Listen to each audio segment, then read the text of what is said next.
Hi, പുതിയൊരു വീഡിയോയിലേക്ക് സ്വാഗതം. ഈ വീഡിയോ ഹൈറേഞ്ചിനെ കുറിച്ച് തന്നെയാണ്. അപ്പോൾ ഇവര് ഹൈറേഞ്ച് ജോലികൾ കാത്തു കുത്തിയിരുന്ന വിധി 5 ദിവസത്തിന് ശേഷം വന്നിരിക്കുകയാണ്. 11-ാം തീയതി ആയിരുന്നു ഇഡിക്കെതിരെ ഇവർ ഹൈക്കോടതിയിൽ കൊടുത്തിരിക്കുന്ന റിട്ട് പെറ്റീഷൻ്റെ വിധി ഉണ്ടായിരുന്നത്. അപ്പോൾ അത് വിധിയുടെ പകർപ്പ് ടി.ആർ. രവിയുടെ ബെഞ്ചിലാണ്, ജസ്റ്റിസ് ടി.ആർ. രവിയുടെ ബെഞ്ചിലാണ് ഉണ്ടായിരുന്നത്.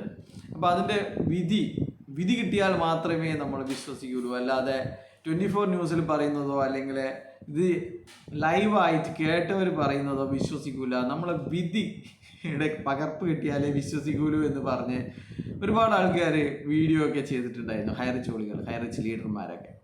അപ്പോൾ അവർക്ക് തൃപ്തിയാകുന്ന വിധത്തിൽ ഇന്ന് നല്ല വെടിപ്പായിട്ട് 2 പേജിലായിട്ട് വിധി വന്നിട്ടുണ്ട്. അപ്പോൾ അതിൽ പറയുന്നത് ഓർഡർ ഡേറ്റഡ് 2/4/2024 ഇതിൻ്റെ ആദ്യ വാദം ഉണ്ടായിരുന്നത്. അപ്പോൾ അന്ന് ചോദിച്ചിരുന്നത് ഈ പ്രൊസീഡ് ഓഫ് ക്രൈം, ഈ പിടിച്ചെടുത്ത പണം തേച്ചും കള്ളപ്പണമാവുമോ, അത് ഈ കള്ളപ്പണത്തിൻ്റെ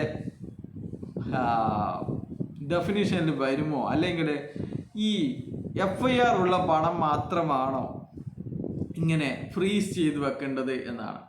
അപ്പോൾ അതിന് EDയുടെ വക്കീൽ പറഞ്ഞത് എല്ലാ പണവും അതിൻ്റെ ആ ഡെഫിനേഷനിൽ വരുന്നതാണ്. അതുകൊണ്ട് എല്ലാ പണവും ഫ്രീസ് ചെയ്യണം, അതിൽ വെള്ളം ചേർക്കാൻ പറ്റില്ല. ഇനിയിപ്പോൾ ആരെങ്കിലും പുതുതായിട്ട് ഇതിനേക്കാൾ വലിയ എമൗണ്ടിൻ്റെ പരാതിയുമായി വന്നു കഴിഞ്ഞാൽ നമുക്ക് എടുത്തു കൊടുക്കാൻ പറ്റില്ല. ഇവർക്ക് എടുത്തു കൊടുത്തു കഴിഞ്ഞാൽ ഇവരത് പുട്ടടിച്ച് തീർക്കും. അതുകൊണ്ട് അതിന് 5 പൈസ ഇവർക്ക് ഇളവ് കൊടുക്കാൻ സാധിക്കില്ല എന്ന് പറഞ്ഞു. അപ്പോൾ അന്ന് പറഞ്ഞത് പിന്നെ ഇതപ്പം തീരും എന്നൊക്കെ അന്വേഷിക്കണമെന്ന് പറഞ്ഞിട്ടായിരുന്നു അന്ന് കോടതി പിരിഞ്ഞത്. അപ്പോൾ 11-ാം തീയതി ആ കാര്യങ്ങളൊക്കെ അന്വേഷിച്ച് സെൻട്രൽ ഗവൺമെൻറ് കൗൺസിൽ സമർപ്പിച്ചു. Once the matter has been placed before the adjudicating authority, the authorized officer does not any further possess a request for transfer of property. ഒരു പ്രാവശ്യം ഇതൊക്കെ ഫ്രീസ് ചെയ്ത് അഡ്ജുഡിക്കേറ്റിംഗ് അതോറിറ്റിയുടെ പരിഗണനയ്ക്ക് കൊടുത്തു കഴിഞ്ഞാൽ പിന്നെ അതിൽ വേറെ ഇത് തിരിച്ചു കൊടുക്കുന്ന പരിപാടി ചെയ്യാൻ സാധിക്കില്ല എന്ന് സമർപ്പിച്ചു. However it is submitted that, അപ്പോൾ അത് ചോദിച്ചു, ഇത് പരിഗണിക്കാൻ പാടില്ല എന്ന് നിയമത്തിൽ പറയുന്നുണ്ടോ എന്നൊക്കെയായിരുന്നു ആ സമയത്ത് ചോദിച്ചിരുന്നത്. അപ്പോൾ പറഞ്ഞു നിയമത്തിൽ അങ്ങനെ പരിഗണിക്കാൻ പാടില്ല എന്നൊന്നും പറഞ്ഞിട്ടില്ല. No prohibition in the statute that there is also no power available to the adjudicating authority to consider the question of granting permission. അപ്പോൾ നിങ്ങൾക്ക് അപ്ലിക്കേഷൻ കൊടുത്തൂടെ, ഈ ഓതറൈസ്ഡ് ഓഫീസർക്ക് കൊടുത്തൂടെ? അങ്ങനെ കൊടുക്കാൻ പാടില്ല എന്നൊന്നും പറയുന്നില്ലല്ലോ, കൊടുക്കാമെന്നാണ് പറഞ്ഞത്. പക്ഷേ എങ്കിൽ അങ്ങനെ കൊടുക്കാൻ പാടില്ല എന്ന് നിയമത്തിൽ പറയുന്നില്ല. അതുപോലെ തന്നെ ഇങ്ങനെ കൊടുത്തു കഴിഞ്ഞാൽ അതിൻ്റെ തീരുമാനം എടുക്കാനുള്ള അല്ലെങ്കിൽ അത് അഡ്ജുഡിക്കേറ്റിംഗ് അതോറിറ്റിയുടെ സമ്മതത്തോടുകൂടി ചെയ്യണമെന്നൊന്നും നിയമത്തിൽ പറഞ്ഞിട്ടില്ല എന്ന് അത് ജഡ്ജ് അതിൻ്റെ ഈ PMLA ആക്റ്റൊക്കെ വായിച്ചുകൊണ്ട് മനസ്സിലാക്കിക്കൊണ്ട് പറഞ്ഞ കാര്യമാണ്. അതാണ് നമ്മുടെ വിധിയുടെ 1-ാമത്തെ പാരഗ്രാഫ് എന്ന് പറയുന്നത്.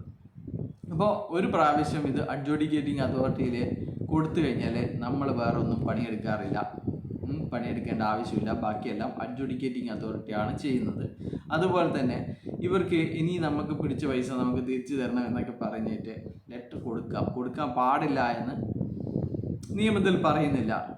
അങ്ങനെ കൊടുത്തു കഴിഞ്ഞ് കഴിഞ്ഞാൽ അഡ്ജുഡിക്കേറ്റിംഗ് അതോറിറ്റിയുടെ സമ്മതത്തോടു കൂടി ചെയ്യണമെന്നും നിയമത്തിൽ പറയുന്നില്ല. അതാണ് സെൻട്രൽ ഗവൺമെൻറ് കൗൺസിൽ സമർപ്പിച്ച കാര്യം എന്ന് പറയുന്നത്.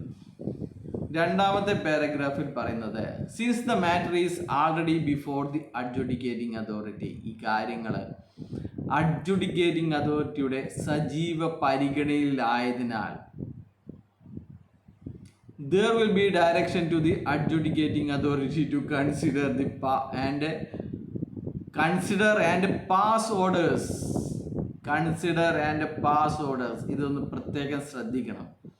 Adjudicating authority to consider and pass orders within period available under the statute, that is 180 days from the date of freezing. അങ്ങനെ ആയതിനാൽ അഡ്ജുഡിക്കേറ്റിംഗ് അതോറിറ്റി അത് പരിഗണിക്കുകയും 180 ദിവസത്തിനിടയ്ക്ക് ഓർഡർ ഇടുകയും ചെയ്യണം എന്നാണ് പറഞ്ഞിരിക്കുന്നത്. Consider and pass orders. The petitioner shall file, പിന്നെ ഉള്ള ഒരു സൂചിപ്പിക്കലാണ്. ദി പെറ്റീഷണർ ഷാൾ ഫയൽ, ഇതിനു വേണ്ടിയിട്ടായിരുന്നു നമ്മുടെ ഹൈറിച്ചിൻ്റെ മറ്റ് കമ്പനികളൊക്കെ, പ്രതാപനും ശ്രീനിയും എല്ലാവരും തന്നെ കോടതിയിൽ പോയി തന്നെ ഇതിനു വേണ്ടിയിട്ടാണ്. ഇവരെന്തിനാണ് പോയത്? ഇവരുടെ ആസ്തികളൊക്കെ ED അറ്റാച്ച് ചെയ്ത് പോയതിന് ശേഷം ഫെബ്രുവരിയിൽ ഇവർക്കൊരു ലെറ്റർ കൊടുക്കുകയാണ്. ഈ അടുത്ത മാസം 30-ാം തീയതിക്കിടയ്ക്ക് നിങ്ങൾക്ക് എന്തെങ്കിലും ഇതിൽ ബോധിപ്പിക്കാനുണ്ടെങ്കിൽ മറുപടി തരണം. 30/3/2024 ഇതിനെക്കുറിച്ച് നിങ്ങളുടെ ഈ അറ്റാച്ച് ചെയ്ത കാര്യങ്ങൾ നമ്മൾ പെർമനൻ്റ് അറ്റാച്ച് ചെയ്യുന്നതിന് വേണ്ടിയിട്ട് നിങ്ങൾക്ക് എന്തെങ്കിലും ബോധിപ്പിക്കാനുണ്ടെങ്കിൽ ഈ അതോറിറ്റിയെ, അഡ്ജുഡിക്കേറ്റിംഗ് അതോറിറ്റിയെ അറിയിക്കണമെന്ന് പറഞ്ഞിട്ട് ഒരു ലെറ്റർ കിട്ടുകയാണ്. അപ്പോൾ അതിന് ശേഷമാണ് ഇവർ ഇതും കൊണ്ട് ഹൈക്കോടതിയിൽ പോകുന്നത്. The petitioner shall file an application for permission for transfer of property which has already frozen as provided under section 17(1)(a). പറയുന്നത് ഈ കമ്പനികൾക്ക് ഹൈറിച്ച് സ്മാർട്ടെക്കിന്, പ്രതാപന്, ശ്രീനക്ക് എല്ലാവർക്കും തന്നെ അഡ്ജുഡിക്കേറ്റിംഗ് അതോറിറ്റി അല്ല, ഓതറൈസ്ഡ് ഓഫീസർക്ക് ഒരു ആപ്ലിക്കേഷൻ കൊടുക്കാവുന്നതാണ്. Permission four transfer of property which, ഈ പിടിച്ചെടുത്തിരിക്കുന്ന പണം അല്ലെ പിടിച്ചെടുത്തിരിക്കുന്ന സ്വത്തുക്കൾ തിരിച്ചു തരണമെന്ന് പറഞ്ഞിട്ട് ഒരു ആപ്ലിക്കേഷൻ കൊടുക്കാവുന്നതാണ്. There will be a further direction to the authorized officer to consider the request submitted by the petitioner. Consider the request, അങ്ങനെ മാത്രമേ പറയുന്നുള്ളൂ. കൺസിഡർ ആൻഡ് അപ്രൂവ് നോ, പാസ് ഓർഡേഴ്സ് നോ ഒന്നും പറയുന്നില്ല. കൺസിഡർ ദ റിക്വസ്റ്റ്, പരിഗണിക്കുക. Restricting the order of freezing, order ഇടണമെന്നല്ല, restricting the order of freezing to the extent of amount covered in the FIR.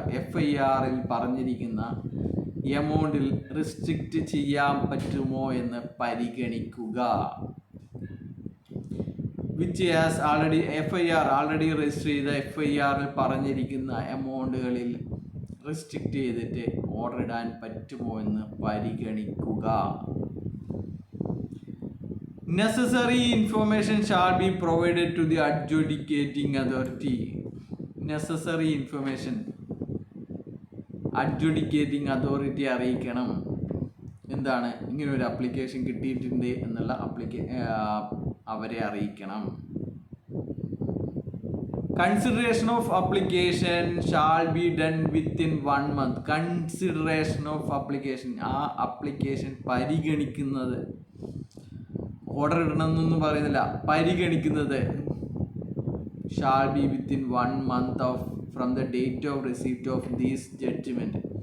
1 മാസത്തിനിടയ്ക്ക് അത് പരിഗണിക്കണം.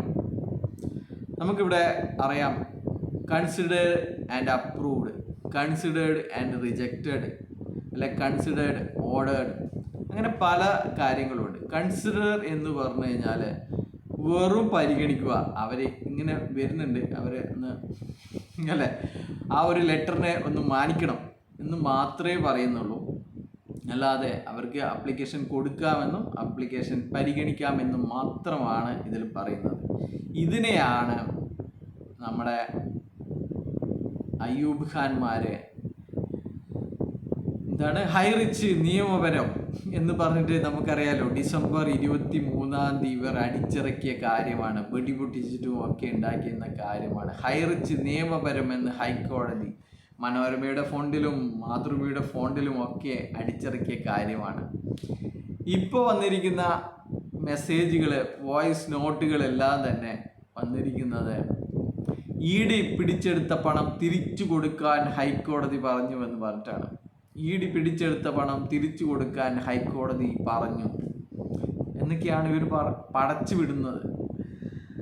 അപ്പോൾ വെറും പഴയ രണ്ട് FIR കാണിച്ചിട്ട് ആണ് ഈ ഗിമിക്കുകളൊക്കെ ചെയ്തിരിക്കുന്നത്. അപ്പോൾ ഈ 2 FIR ഈ ഒരു ഓർഡറുമായിട്ട് പോകുമ്പോൾ, ബഡ്സിൻ്റെ കോടതിയിലേക്ക് പോകുമ്പോൾ ഉണ്ടാകുന്ന ഒരു തമാശ എന്ന് പറഞ്ഞു കഴിഞ്ഞാൽ, ഇവരവിടെ ഘോരം വാദിക്കുന്ന ഒരു കാര്യം എന്ന് പറഞ്ഞു കഴിഞ്ഞാൽ, നമുക്കെതിരെ യാതൊരു കേസുകളുമില്ല, ഒരു പോലീസുകാരൻ കൊടുത്ത കേസുകൾ മാത്രമേ ഉള്ളൂ എന്നാണ്.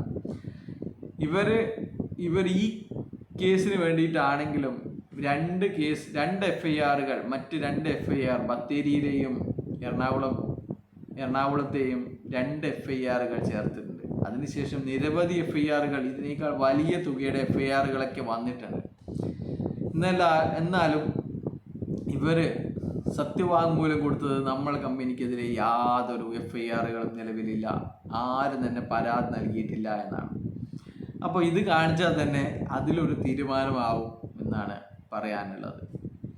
അതുപോലെ തന്നെയാണ് നമ്മുടെ അന്നത്തെ വിധിയുടെ അവസാനം പറഞ്ഞിട്ടുണ്ട്, നിങ്ങൾക്ക് ഇനി എന്തെങ്കിലും പ്രശ്നമുണ്ടെങ്കിൽ വെക്കേഷൻ കോർട്ടിൽ വരാലോ എന്നുകൂടി പറഞ്ഞിട്ടാണ് അന്ന് ജഡ്ജ് അന്നത്തെ വാദം പൂർത്തിയാക്കുന്നത്. അപ്പോൾ ജഡ്ജിന് ഉറപ്പാണ് ഇവർ തള്ളുമെന്ന്. ED ഈ ലെറ്ററിന് പുല്ല് വിലയാണ് കൽപ്പിക്കുക എന്ന് ഉറപ്പാണ്. അതുതന്നെയാണ് വാദത്തിനിടയ്ക്ക് പറഞ്ഞത്. നമുക്കൊന്നും ചെയ്യാനില്ല, EDയെ ബന്ധപ്പെടുക, അഡ്ജുഡിക്കേറ്റിംഗ് അതോറിറ്റിയെ ബന്ധപ്പെടുക, അഡ്ജുഡിക്കേറ്റിംഗ് അതോറിറ്റിയുടെ മുന്നിലാണ് ഈ കാര്യങ്ങളുള്ളത് എന്ന്. നമ്മളിതൊക്കെ അഡ്ജുഡിക്കേറ്റിംഗ് അതോറിറ്റിക്ക് സമർപ്പിച്ചിട്ടുണ്ട് എന്ന് എല്ലാ കേസിലും പറയുന്നതാണ്. അല്ലെങ്കിൽ ഇവരെങ്ങനെയാണ് ഇതിനെ എങ്ങനെയെങ്കിലും ഒരു വിധി, എങ്ങനെയെങ്കിലും ഒരു ചെറിയൊരു ഇളവെങ്കിലും കിട്ടുമോ എന്ന് കരുതിയിട്ടാണ് EDയുടെ നോട്ടീസിന് മറുപടി നൽകാതെ ആ കള്ളാസും എടുത്തിട്ട് ഹൈക്കോടതിയിൽ പോയത്. അതും ഇങ്ങനെയായി. അവർ പറഞ്ഞത് നിങ്ങളൊരു ആപ്ലിക്കേഷൻ കൊടുത്തു നോക്കൂ എന്നുള്ള മാത്രമാണ് ഇതിലുള്ളത്.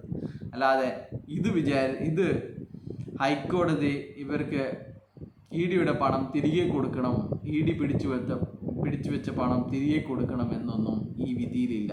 ഇത് ഒരു വക്കീലിനെ കാണിച്ച് ഇത് വായിച്ചു കഴിഞ്ഞാൽ അവർ പറഞ്ഞു തരും എന്താണ്. അപ്പോൾ സന്തോഷിക്കാനൊന്നുമില്ല ഹൈറിച്ചുകളികളെ, നിങ്ങളുടെ കമ്പനി ആൾറെഡി പൂട്ടിയതാണ് എന്ന് മാത്രമേ പറയാനുള്ളൂ. അപ്പോൾ ഇങ്ങനെ പല കാര്യങ്ങളും കാണിച്ച് യാഥാർത്ഥ്യത്തെ പട്ടിയെ പൂച്ചയാക്കുന്ന, അല്ലെങ്കിൽ ആടിനെ പട്ടിയാക്കുന്ന കാര്യങ്ങളുമായിട്ട് അയ്യൂബ് ഖാൻമാർ നിരവധി വീഡിയോകൾ, അല്ലെങ്കിൽ ആരങ്ങോ ആരും അറിയാത്ത, അല്ലെങ്കിൽ ഒരു പേരുമില്ലാത്ത ഒരുപാട് വോയിസ് നോട്ടുകളും അങ്ങോട്ടും ഇങ്ങോട്ടും അയക്കും. അപ്പോൾ അതൊക്കെ കേട്ട് വിശ്വസിക്കാതിരിക്കുക. ഇത് കേരളം കണ്ട ഏറ്റവും വലിയ തട്ടിപ്പാണ് എന്ന് ഒരിക്കൽ കൂടി പറയുന്നു. ബൈ.